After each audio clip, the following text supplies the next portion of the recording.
Is AI going to replace my job?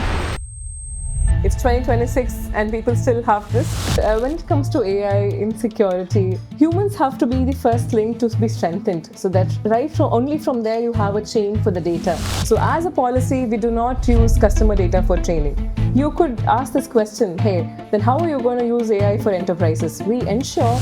And what is the worst AI security myth that you have heard? The very fact that agents can lock you out of system, they're going to destruct your system. Data centers will be the pinnacle towards taking a step towards data sovereignty and privacy being taken care seriously.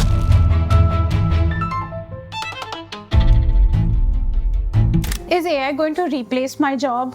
It's 2026 and people still have this. I'll probably take an example to clear this doubt. I'm sure all of us would agree BFSI is one of the most digitized and highly regulated sector. It was not the case a decade or two back. Everything was handwritten. You had ledgers and notebooks of where you have to maintain credit and debit balances. Savings bank account numbers had to be written. Their running balance had to be updated, and all of this was done manually. And when the digitization wave came in, people had the sense of fear in them that they might be replaced. Their job was probably in the line, but that didn't happen. You still have banking professionals today. You still have bank branches in every nook and corner. That's the same case with AI today too.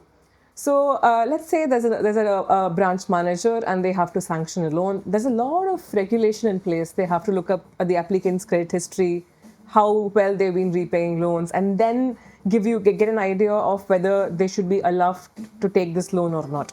Today, AI is helping you ease this process. It can build a credit risk profile, give a quantifiable number, indicating how likely would they default. So all of this manual work that had to be painstakingly done is now being helped by AI. Now, is the branch manager replaced? No, they are still very much in the picture. It is just that they have a huge productivity gain by using AI. AI is becoming the enabler, not a replacer. What's the weakest link in AI security today? Is it the model, the data, or the human behavior? Ideally, in security, humans are always the weakest link. And when it comes to AI insecurity, humans have to be the first link to be strengthened so that only from there you have a chain for the data, and then you have the data centers. So when it comes to security, especially in AI, it cannot be had as an afterthought. It has to be built in right from day one of your software development lifecycle. Today, the world that we are in is much more digital and privacy security aware.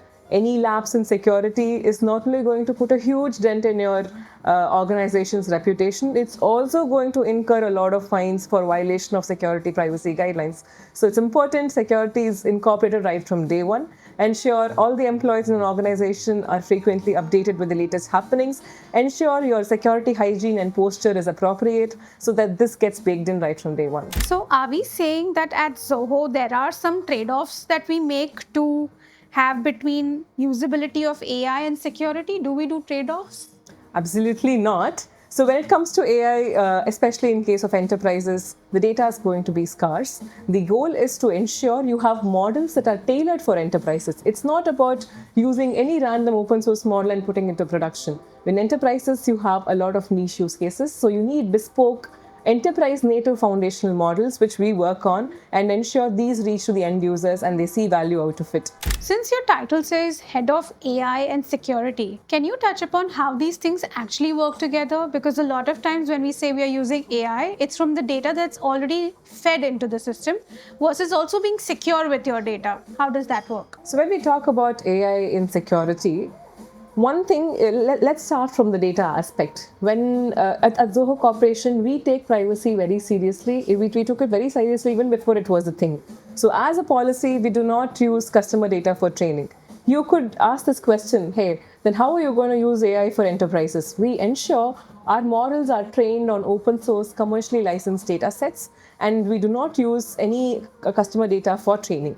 And in case there are use cases where you have to use customers' data. So for example, let's say I have to forecast revenue. At this point of time, I have to look at past data in order for me to give you a prediction into the future. For these cases, yes, we do make, but then the data and models that are built for person A or organization A, they stay exclusive to them. At no point the data and models built for one person or organization is used for the betterment of another organization or person. Amazing. We'll take you through a quick rapid fire question, Sujatha. So, what is that one word you will use to describe AI security today? AI security is a quintessential factor today. And most overrated AI security fear or risk? Risk is that it could go into an autonomous mode and actually cause much more risk to it rather than averting it. Coffee or debugging logs? Coffee. And what is the worst AI security myth that you have heard? Lots. Tell me one. The very fact that agents can lock you out of system, they're going to destruct your system in case you have, and security is not the right place to have AI in because you could have caps.